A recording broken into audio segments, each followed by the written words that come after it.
Olá pessoal, continuando aí a aula da semana passada, né, que foi sobre a questão da estética, nós vamos falar hoje sobre arte e conhecimento. Dentro da filosofia, a arte ela tem como objetivo gerar um conhecimento, certo? Então, para a filosofia, a arte gera um conhecimento, ou um conhecimento específico, ou um conhecimento que vai gerar interesse em determinada área, mas gera conhecimento. Por isso que a filosofia fala sobre a arte, certo? Então, na visão de alguns filósofos, como Platão, Aristóteles e Kant, eles tinham, como é que eu posso dizer? Eles tinham visões diferentes em relação a esses conhecimentos ligados à arte, aí, o objetivo da arte, tá? Primeiro, eu vou ler aqui para vocês um trechinho do que cada um dizia. Platão dizia o seguinte: a imitação da arte grega ela estimula as paixões e ilusões e desvia o ser humano do mundo das ideias verdadeiras e necessárias. Veja, repetindo, a imitação da arte grega estimula as paixões, ilusões e desvia o ser humano do mundo das ideias verdadeiras e necessárias. Platão dizia o seguinte, que aquela característica artística grega desviava o ser humano, né, do conhecimento verdadeiro. Por quê?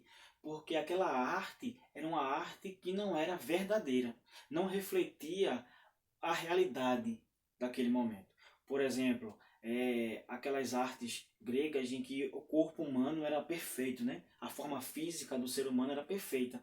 E naquela época, como hoje também, nem todo mundo tinha aquela forma física perfeita. E não significa aquela beleza corporal ali, ela é a única a ser seguida.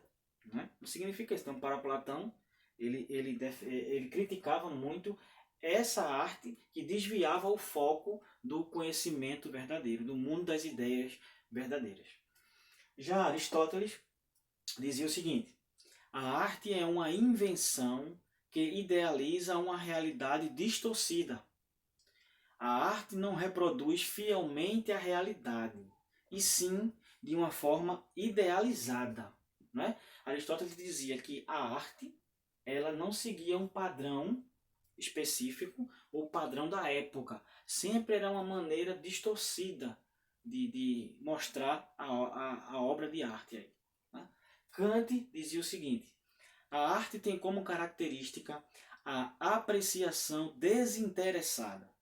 Não depende de ser fiel à realidade e nem para que serve.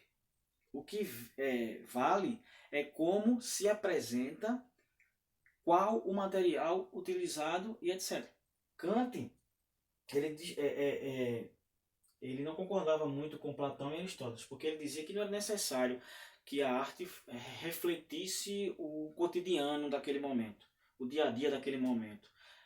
Ele dizia que era necessário você analisar a arte de uma maneira diferente. Como assim? Analisar a arte de por que foi feito isso? Qual o material que é utilizado?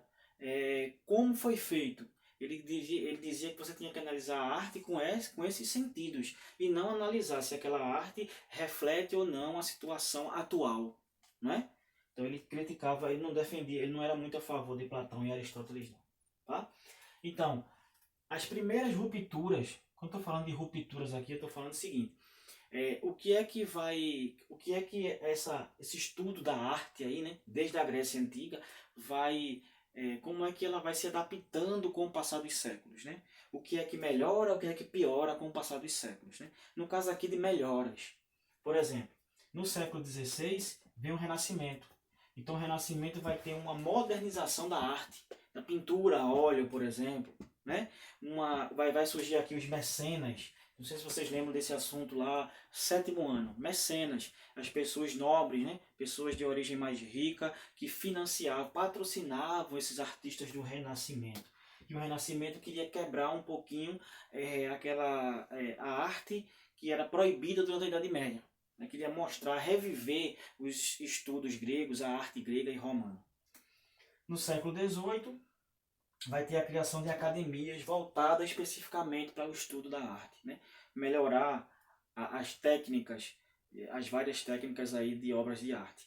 Então essas academias vai surgir logo após a Revolução Francesa, logo após o Iluminismo, né? É uma nova concepção de arte, uma nova visão de arte, uma modernização da arte. Os séculos 19 e 20 vai ser a arte contemporânea, essa que nós conhecemos hoje aí, né? Que tem vários, é um leque muito grande aí, abrangente de música, de pintura, de escultura, né? Completamente diferente do que era usado na Grécia Antiga e Roma Antiga. Depois vai surgir aí a arte industrial, século XVIII. Outra ruptura que a gente pode colocar no século XVIII. Além das academias, vai ter também aqui ó, a arte industrial, no século XVIII. Surge com a primeira Revolução Industrial. O que é que vai acontecer aí? Vai acontecer uma impressão de livros, por exemplo. Vai acontecer aí, a arte vai ser distribuída, digamos assim, em grande escala, né? Vai ter uma produção maior da arte graças à descoberta das máquinas. Então vai facilitar nesse processo de expansão da arte, né? E vai ter também aqui ó, arte e poder. Sempre esteve ligados os dois, arte e poder. Quando eu estou falando de poder, eu estou falando de quem governa, das instituições constitucionais que governam o país. Então o que acontece? A arte, em muitos momentos da história, ditadura militar brasileira, por exemplo, ela vai ser impedida, em alguns aspectos, de ser divulgada. Então, o que só seria divulgado, o que o governo queria. Havia uma censura em várias obras de arte, seja livro, seja música, né? Seja cinema. Tá? Então, a arte e o poder é isso. É a maneira em que os poderes eles vão gerenciar essa arte. Em muitos momentos da história, esse poder político deixou digamos assim, não é que deixou, mas proibiu, né, muitos artistas de demonstrar a sua arte. Por quê? Porque essa arte ia de encontro ao que eles acreditavam, ia mexer, ia ferir com a credibilidade política da época, tá? Então, esse aí é a conclusão do conteúdo sobre a estética na filosofia. Até a próxima aula.